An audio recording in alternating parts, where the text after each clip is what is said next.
I'm just going to have a mint here.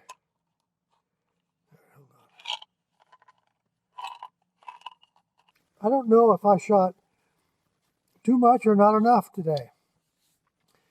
I'm sure I shot too much of the same thing. There's a construction project over here, and I've been watching it every day to try to find something a little bit different, and I did see something a little bit different today. I'm sure it's going to be my final photo down below, or maybe somewhere in here. I may change the way I do this and put my final photo at the beginning or the end, or I don't know. We'll see. Like I say, I think I shot too much of one thing. But at the same time, the subject matter kept changing. Look at the picture. It'll be down below. The guys were moving around too much.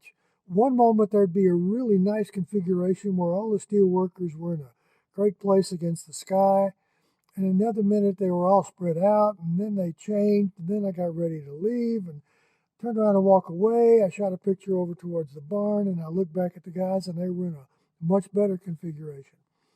So I'd go back and I'd shoot them again. Then I'd turn around and do more of the barn. And the whole time I'm watching where I'm stepping because there's all sorts of deer scat out through the field. It'd be a great place if you were a hunter, but you can't hunt in the city, so that's okay. So I'm walking around trying to find the best angle. Finally, it doesn't look good, so I leave. I walk back to the car. I look back. It's a great picture. So I shoot another set of pictures. And I kept shooting. So I shoot another set of pictures, and I kept shooting, and I got a different lens and different perspective. I'm watching the background, watching the foreground, seeing where they all are. I don't know how many pictures I shot. I'll bet you that I shot more than 100 pictures. I even tried shooting with my phone. I'm shooting with a 400 millimeter on my Lumix, and I'm not close enough. I don't even know why I'd taken out the phone to shoot it. Really stupid, but I did, just to prove myself it wasn't going to work, and the more reason not to use the phone to shoot everything. Back in the days when we were shooting film, we had really three ways we would shoot film. One would be a 36 exposure roll, one would be a 24 exposure roll, and the third way would be rolls we'd rolled ourselves. And typically when monies got tight towards the end of the year, we would be told to quit using 36s, use 34s. It made us better editors in the field because now we couldn't have that extra 1/3 more than 24 to have 36. So we had to be more economical in our shooting, which maybe made us better editors. There's a photographer in Washington named Scott Applewhite, Scotty as he's known. Scotty's been around for a long time, came out of Florida like all the good photographers have. And Scotty was shooting for the AP in the Capitol on the 4th of January. And I won't go into what he shot. I want to talk about how he shot. When Scotty was shooting, he was editing in camera and deciding what to send to the editor via wireless. We were being able to see almost instantaneously what Scotty was shooting in the Capitol, going to an editor, going out on the wire.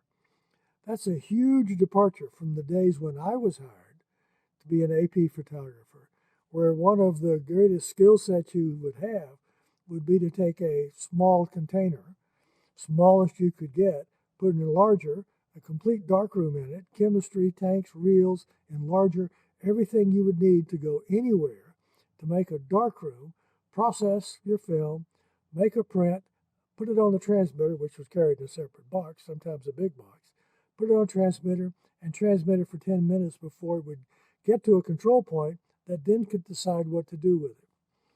If you were really on an important assignment, you could transmit live to the network, but it still took 10 minutes to get the picture sent.